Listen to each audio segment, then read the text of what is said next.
안녕하십니까. 약들약의 고약사입니다. 오늘은 락토페린에 대해서 한번 알아볼게요. 락토페린에 대한 저도 정보는 많이 없었습니다. 구독자분들이 락토페린에 대해서 언급을 많이 하셔가지고 저도 이제 개인적으로 찾아봤고 그 찾아본 걸 바탕으로 정리를 좀 해봤습니다. 그래서 레퍼런스, 이 내용의 레퍼런스가 되는 그 내용은 논문 한 3가지 정도가 있고요. 그 중에서 이제 가장 많이 인용이 된 그 논문을 3개 뽑아가지고 거기서 이제 내용을 추출해서 제 나름대로 정리를 해본 내용이에요.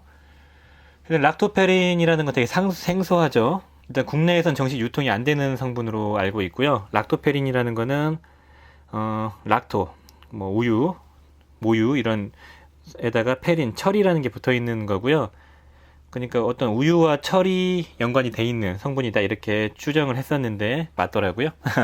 일단 초보적인 관점에서 한번 알아본 락토페린이 어떤 건가, 그리고 어떤 역할을 하고 왜 면역력이나 뭐 여드름에 좋다고 이렇게 얘기를 하시는지 한번 알아보겠습니다. 락토페린은 일단은 1939년도에 이제 발견이 됐다고 해요. 39년에 그 소에 있는 그 우유에서 발견이 됐고요. 거기서 이제 최초로 검출이 된 성분이라고 합니다. 그리고 1960년도에 사람의 모유에서 이제 발견이 됐다고 하고요. 실험을 해서 이제 밝혀낸 건데, 여러 가지 분비선, 뭐 담즙산이나 위액, 그리고 장액, 이런데, 장점막 이런데 많이 분포하고 있고요. 코점막이나 눈 이런 쪽에 이제 많이 분포를 하고 있다고 하고요. 그리고 개나 쥐 제외한 여러 포유류에서 많이들 생산되고 있는 그런 성분이라고 합니다. 그리고 사람에게서 특히 모유에서 유독 포유류 다른 동물들과 달리 아주 고농도로 락토페린이 검출된다고 하죠. 그래서 그 초유에서 많이 검출된다고 합니다. 그래서 이제 락토페린이라는 거는 당 단백질이 있고요. 여러 복잡한 당 단백질이 있고, 사진 첨부할 거지만 여기 철이 박혀 있는 구조예요. 철을 킬레이션 시켜 있는 당 단백질을 락토페린이라고 합니다. 이게 하는 역할은 여러 가지 어떤 면역계, 세균들을 억제하고 면역계가 좀 중요한 그런 쪽에 많이 분포를 하고 있어가지고 면역력과 연관이 있지 않을까라고 추론을 했던 것 같습니다. 전통적으로 락토페린은 세균을 증식을 억제시켜주고 세균을 사멸시키고, 그리고 바이러스나 그 진균도 억제시킨다는 그런 걸 알고 있었고, 거기에 대해서 이제 연구가 이루어진 거죠. 보통 생산은 어디서 많이 되냐면은 호중구라는 그 백혈구 과립에서 이제 생산이 돼가지고 탈과립 과정을 통해서 분포를 시켜준다고 합니다. 그리고 혈장에도 많이 분포가 돼 있고요. 코나 장, 점막에 많이 분포가 돼 있다고 해요. 호중구에서 그러니까 호중구, 면역계에서 생산하기 때문에 면역력에 도움이 될 것 같다라고 추정을 할 수 있는 거죠. 그리고 모유에 분포하고 있는 그 철들 중에서 30%는 락토페린에 결합돼 있어서 아이들에게 철을 공급해주는 중요한 공급원이라고 합니다. 그러니까 철도 공급을 해줄 수 있고 면역계에도 도움이 될 수 있다라고 추론을 할 수 있겠죠.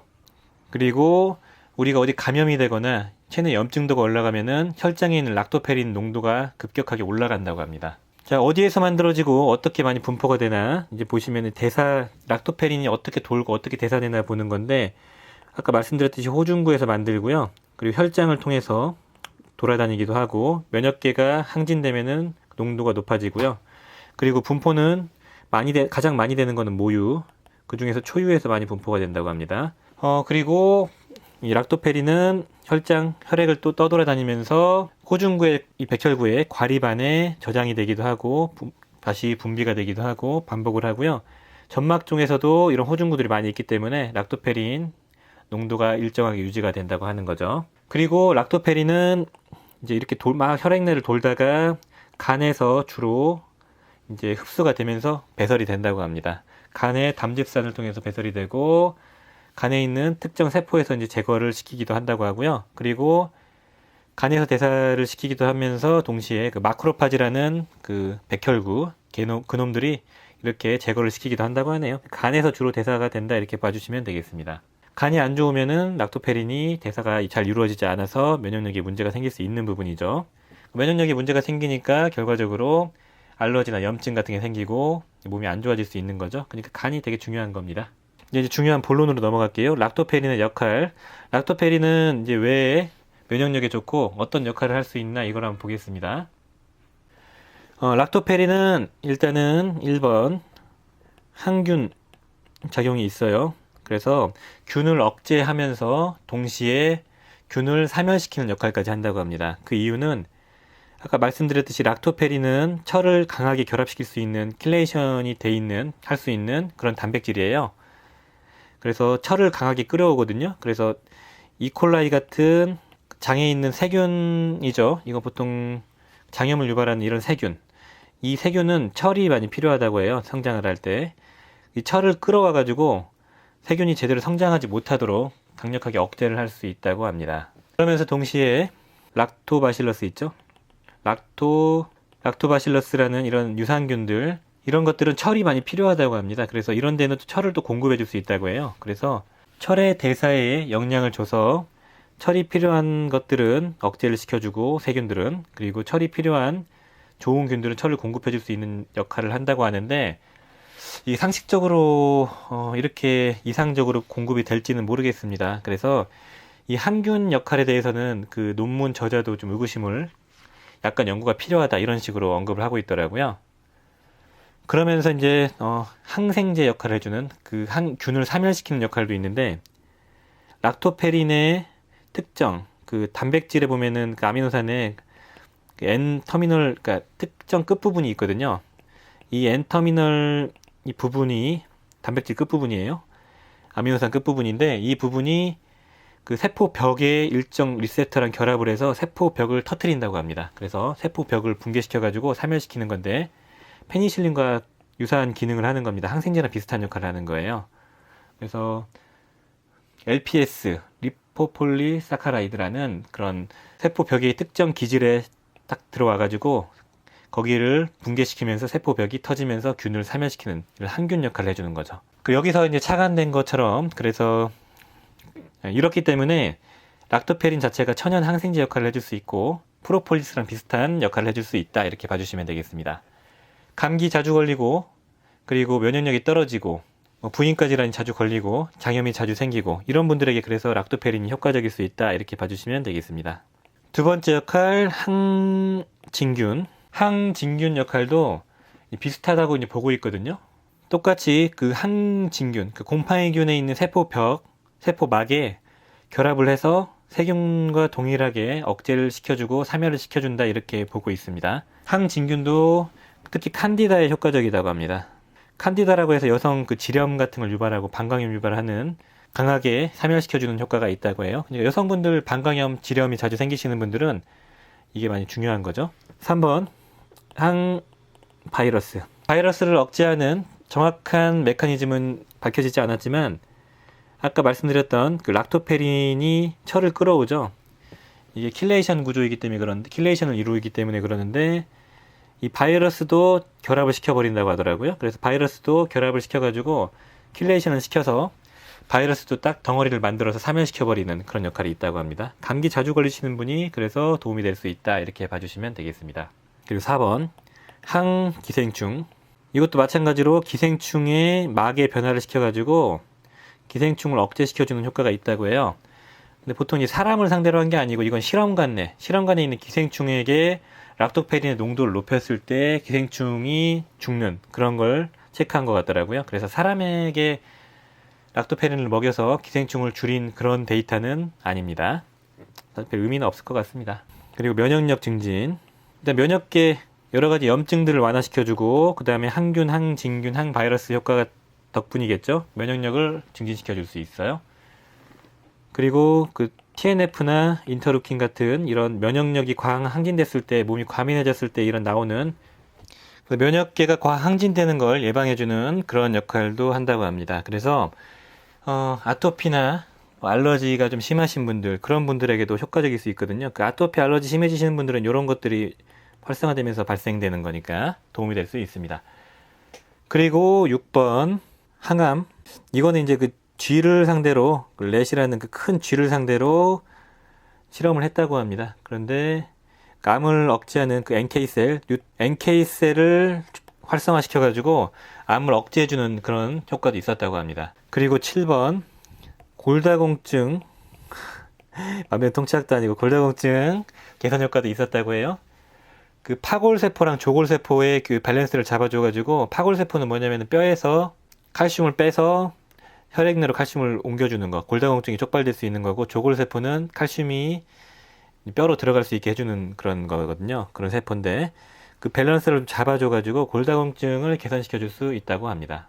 자, 그래서 대부분 역할들 보면은 항균, 항진균, 면역력 이런 쪽으로는 집중되어 있는 거고요. 그 초유라는 그런 영양제가 있잖아요. 그런 초유의 핵심 성분이라고 하네요. 자, 그렇다면 어디에 사용하면 좋을까? 사용례는 어디에 이제 효과적일까라고 한번 알아봤는데, 당연히 이제 여러 가지가 있겠죠. 1번, 면역 증진 목적. 감기 자주 걸리시거나, 설사 자주 하시는 분이나, 부인과 질환, 지렴이나 방광염 자주 걸리시는 분들, 그런 분들에게 효과적일 수 있고요. 위장장애 있는 분들, 장염도 마찬가지지만, 특히 헬리코박터균을 억제시켜가지고, 위험을 개선시켜 줄 수 있다고 하네요. 크게 기대는 하지 마시고 도움이 될 수 있다 이 정도로 봐주시면 될 것 같습니다. 그리고 여성분들 아까 말씀드렸듯이 락토페린은 철을 공급해주는 역할을 하거든요. 철을 갖고 왔다가 철을 뿌려주는 역할을 해요. 그래서 빈혈 치료 4번. 요즘에 여드름에 많이 이용하시는 것 같아요. 일반 좁쌀 여드름 말고 염증성 빨갛게 붓는 여드름이나 화농성 곱는 여드름 있죠? 거기에 이제 효과적일 수 있습니다. 꽤 효과가 괜찮은 것 같더라고요. 그래서 이런 비타민 B5 판토텐산에다가 이 락토페린을 같이 복용하시는 분들이 많이 있으시더라고요. 비타민 A까지 해서 같이 드시던데 이 3종을 해서 그 뷰티 유튜버 분들이 자료 조사를 하면서 한번 봤는데 이런 조합으로 피부가 많이 깨끗해졌다라는 그런 경험담을 많이 올려주시더라고요. 근데 저는 사실 초보자 입장이거든요. 락토페린에 대해서 잘 알지 못해요. 그냥 초보자 입장에서 자료를 많이 수집해서 나온 결과이고 데이터이기 때문에 100% 신뢰는 하지 마세요. 더 폭넓은 사용처가 있을 겁니다. 5번 여드름도 되니까 모낭염도 되겠죠, 당연히. 그리고 좀 오바일 수 있을 텐데 골다공증이나 그 다음에 항암요법 하시는 분들 항암요법의 보조요법제로 쓰이는 거 이 정도 항암작용이 있으니까요. 그렇게 쓰시면 좋을 것 같네요. 자, 이렇게 면역과 염증을 가라앉히는 그런 역할로 사용하시고요. 그리고 부작용도 한번 알아봤는데, 부작용은 늘상 있는 그런 것들입니다. 특별한 건 없다고 하네요. 그냥 과민 반응, 알러지, 그걸로 인한 위장장애, 두통, 이런 것들만 보고됐고, 특별한 건 없다고 하고요. 적정 복용량은 1에서 4g 사이를 적정 복용량으로 제시를 하더라고요. 일단 데이터가 우리나라에는 없어가지고 거의 외국 쪽에서 찾아본 데이터 기준입니다. 그렇다면 어디에 쓰면 효과적일까를 한번 제 개인적인 생각을 말씀드리면 1번 감기, 2번 프로폴리스랑도 궁합이 좋을 것 같아요. 그리고 방광염 있으신 분들, 면역력 떨어져서 몸이 안 좋으신 분들, 4번 빈혈 있는 분들, 5번 여드름, 이 정도 선에서 조합을 하시면 좋을 것 같고요. 감기, 면역력에 좋은 비타민 D나 프로폴리스를 같이 믹스해 드시면 더 좋을 것 같습니다. 방광염도 마찬가지예요. 이 프로폴리스랑 같이 믹스해 드시면 되게 좋을 거예요. 그리고 면역도 비타민 D, 오메가3 이런 걸 넣어서 락토페린과 함께 드시면 되게 궁합이 좋고요. 빈혈은 아주 심한 빈혈에는 효과적이지 않을 거예요. 보통 철분제랑 같이 드시면 궁합이 아주 좋을 것 같고, 그리고 빈혈이 있는 분들, 특히 빈혈이 있으신 분들은 보통 여성분들 20-30% 정도가 빈혈이 있다고 하는데, 보통 빈혈이 있으면서 피부 트러블이 있으면서 감기가 자주 걸리는 그런 분들에게 가장 효과적일 것 같아요. 그래서 여성분들에게 조금 남자보다는 더 잘 맞는 영양제가 아닐까라는 생각도 했습니다. 여드름, 모낭염. 그래서 여성분들 한번 잘 애용해 보시고요. 저는 직접 복용해 본 적도 없고 취급해 본 적도 없어서 얼마나 효과적이고 얼마나 좋은지는 잘 모르겠습니다. 그렇지만 알아두시면은 특별한 부작용이 없죠. 그러니까 선택지를 늘릴 수 있거든요. 저는 지금까지 어떤 염증이나 면역 직접적으로 개선시키기 위해서 항상 프로폴리스를 추천드렸었는데 락토페린도 추천드릴 수 있을 것 같습니다. 저도 데이터가 없고 초보 입장에서 말씀드린 거기 때문에 이거 드시고 효과 보셨거나 부작용을 경험하셨거나 아니면 다른 경험담이 있으신 분들은 댓글 좀 부탁드리겠습니다. 댓글이 누적되면서 이 영상 시청하시고 댓글 보시는 분들끼리 정보를 또 교류할 수 있거든요. 그 부분 되게 중요하니까 부탁드리겠습니다. 오늘은 이 정도로 마무리하겠습니다. 저도 락토페린에 대해서 좀 많이 알게 되고 데이터가 많이 생기면 다시 한번 좀 다뤄보는 걸로 하고요. 오늘은 이쯤에서 마무리하겠습니다. 도움이 되셨으면 좋아요 부탁드리고요. 구독 부탁드리겠습니다. 감사합니다.